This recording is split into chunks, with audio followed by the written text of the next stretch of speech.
Hey YouTube, welcome to vlog number 5. We're getting well into week 2 here, and today we're going to be talking about social interactions over social media versus social interactions person to person. As is becoming kind of customary on this vlog, I'm going to start with a quote from the Burgess and Green book, YouTube. Unlike a local community of practice, in YouTube, there's also the matter of the relationship between the individual and the community in the face of globalization and cultural difference. I will say that sometimes people do meet over these social media websites, but most of the time I would say that personally I really only meet people face to face for the first time and then sort of make further connections over those websites. To really make things interesting, let's take a look at what things would be like if people interacted face to face like they do on social media. Hey, I'm Ian. Hey, Minhaj, nice to meet you. Nice to meet you too. Hey, I'm Minhaj. Hey, I like your YouTube video. Hey, do you want to hang out, maybe grab some coffee sometime or something? Yeah, dude, that sounds amazing, yeah. Alright, sweet, sounds great. Hey, do you want to hang out sometime? I'm gonna follow you.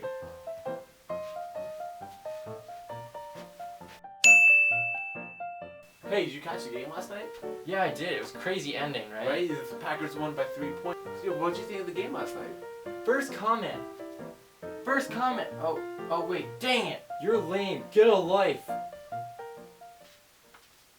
First of all, when communities form around YouTubers, I was always curious of, is there a power dynamic at play, and can these really be friendships that are formed? Or is this sort of this weird dynamic where the YouTuber has more power than their follower, or the subscriber rather? I think there really is this kind of weird power dynamic if you have those YouTube, especially if they're YouTube celebrities, and their subscribers that form a community around them. Because one really is sort of following the other, and it's not this back and forth equilibrium social interaction. It's more of a one-sided situation where the one person is creating content and supposedly showing their personality, although possibly a persona, and then the viewers are taking that all in. Another interesting point I came across was it talked about some users creating more than one account. Oftentimes the initial account would be a collaborative effort of multiple people, and then those members might feel like they need to make their own channel. I thought it might be because people want to just show the different sides of their personality, and maybe their viewers for their initial channel might not be the same type of people that would watch their other content, but they still want to show that other side, so maybe they sort of separate themselves and say, hey, I'll make it a whole nother channel, whole nother identity, and sort of have all these sides to themselves. To end it, I just kind of want to talk about what would be the positives and the negatives of forming relationships on YouTube. For positives, I would say that you can interact with people nearly 24/7, assuming they have internet access and assuming they have enough money to have a computer or a phone. And you can also build a community off of this. I think another positive to interacting in a digital way is that there's really no limit to how many people you can interact with at once. If you're making a YouTube video, that audience could be millions of people. That audience could also be 5 people. So you can sort of play to whatever size you want if you're doing it digitally.